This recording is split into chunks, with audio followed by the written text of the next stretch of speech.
All right, guys, week 7 game picks. We are finally in week 7. Man, this season's going by fast. A lot faster than I thought, and it literally felt like just a couple weeks ago, man.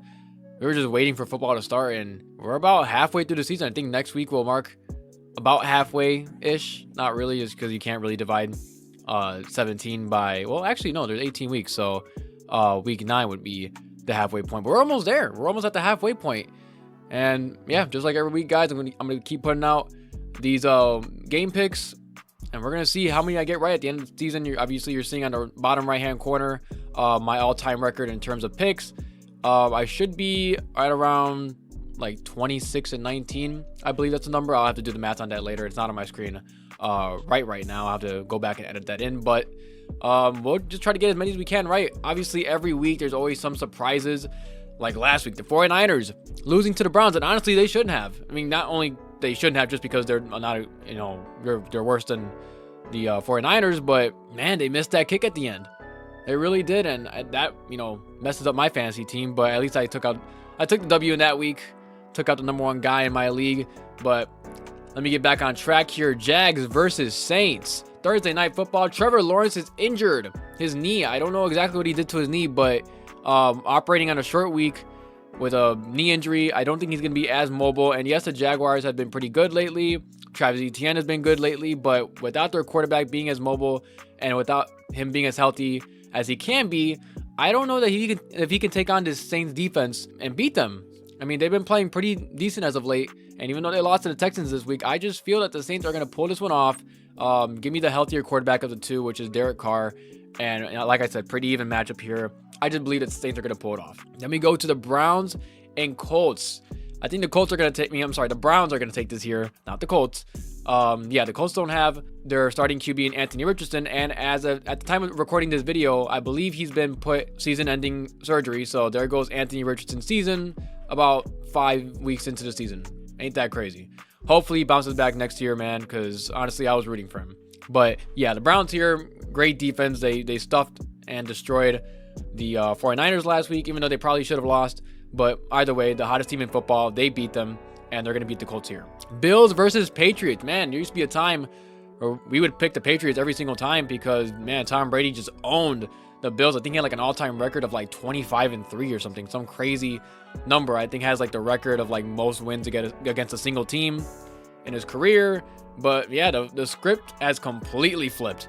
The Bills now, even though they barely won against the Giants and the Tyrod Taylor-led Giants of all teams. I mean, hey, any given Sunday, right? But either way, the Patriots are just playing absolutely terrible. I believe they're 1-5 on the season right now. The Bills are just a much better team all around, and yes, they are dealing with a bunch of injuries. However, Josh Allen is still better than anything that the Patriots can have, and they don't have anybody on defense that can really stop the Bills, especially when you take out Christian Gonzalez, who is a shining rookie, and Matthew Judon, who is arguably their best pass rusher and best player on defense. So yeah, give me the Bills here.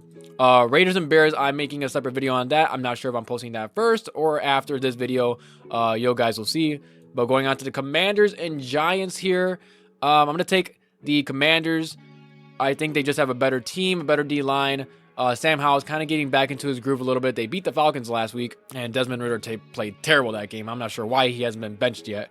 The Giants, I still think Tyrod Taylor will take on the quarterback role this game. I'm not sure if Daniel Jones is going to be healthy enough. They do have Saquon Barkley back, but the Commanders have a good D-line.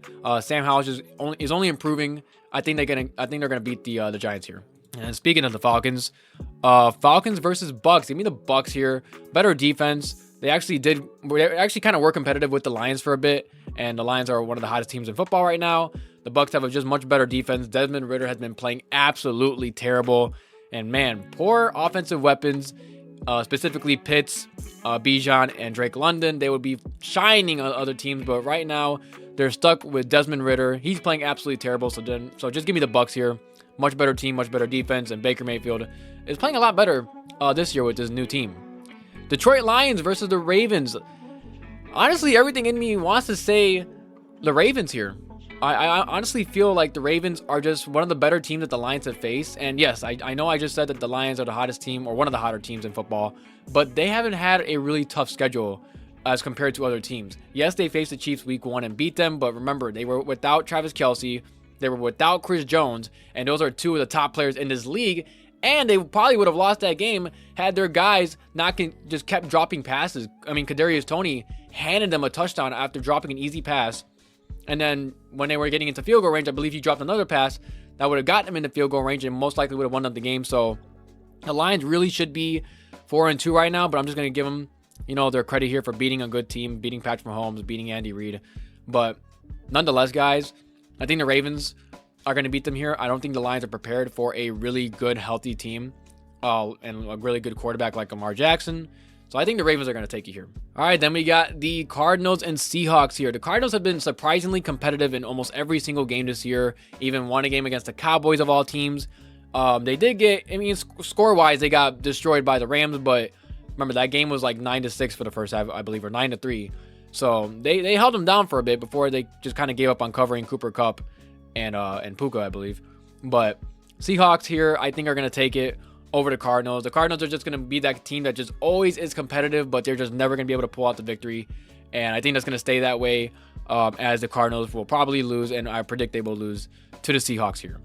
Steelers versus Rams. I was kind of going back and forth on this for a while, and I think it's just going to come down to defense. Steelers have the better defense. They still have TJ Watt, Alex Highsmith, and other guys that just make this defense really solid, and they did stuff Lamar Jackson a couple weeks ago, and I'm not sure if they had a bye last week or if they played anybody. I forgot what happened with them last week. Yeah, they were on a bye last week. So, after coming off a great win against the Ravens in a very low-scoring game, I think they're going to take on the Rams here. Their poor offensive line, and yes, I know the Rams have Cooper Kupp and Puka Nacua, but I don't think it's going to be enough to match the Steelers' defense. Both offenses aren't great, and I think I would pick the Rams offense a little bit over the Steelers as of right now, but the Steelers defense is just too good. Give me the Steelers here. Packers versus Broncos. As much as it pains me to say this, I think the Packers are going to win this here. Broncos have an absolutely terrible defense, an absolutely terrible team, and Russell Wilson, man, obviously isn't playing great, but he isn't playing terrible. His stats show otherwise. He's playing pretty decent, and for once, he's actually not the main problem with his team when last year that was. His defense is terrible, though. Sean Payton isn't proving to be fixing any matters here in Denver.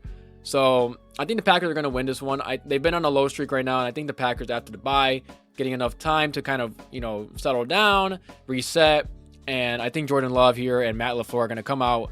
And I think Aaron Jones is supposed to be back for this game. So if that happens, and they also just signed James Robinson, who is a very quality running back. I'm not sure why he hasn't been signed to a team until just now, but yeah, I think the Packers are going to win here. Denver's only win, I believe, is to the Bears, of course, and yeah, they're going to win. The Packers here. Chargers versus Chiefs. The Chargers lost last week to the Cowboys. I thought they would do a lot better, especially with Austin Eckler back, but I'm guessing Austin Eckler is still trying to get more acclimated to in-game action after being out for 3-4 weeks now, and they just had their bye.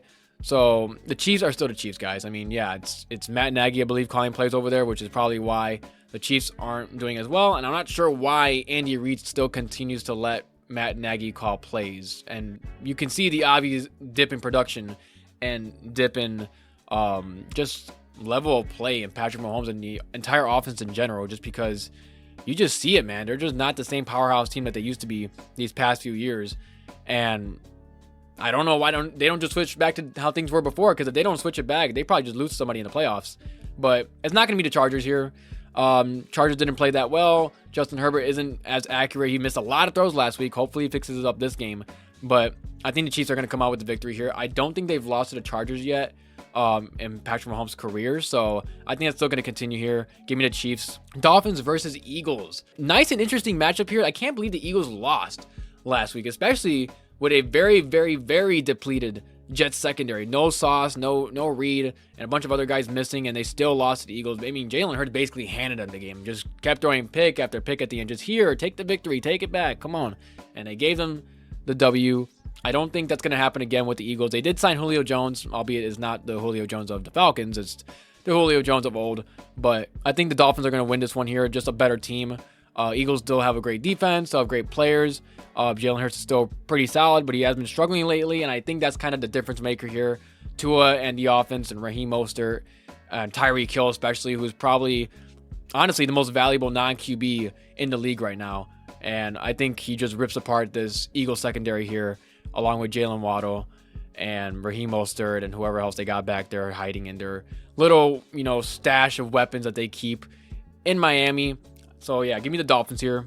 And then finally, the last game, the San Francisco 49ers versus the Minnesota Vikings, who beat my Chicago Bears. And the 49ers did lose to the Browns last week. They lost to PJ Walker, not even Deshaun Watson. It was PJ Walker at QB.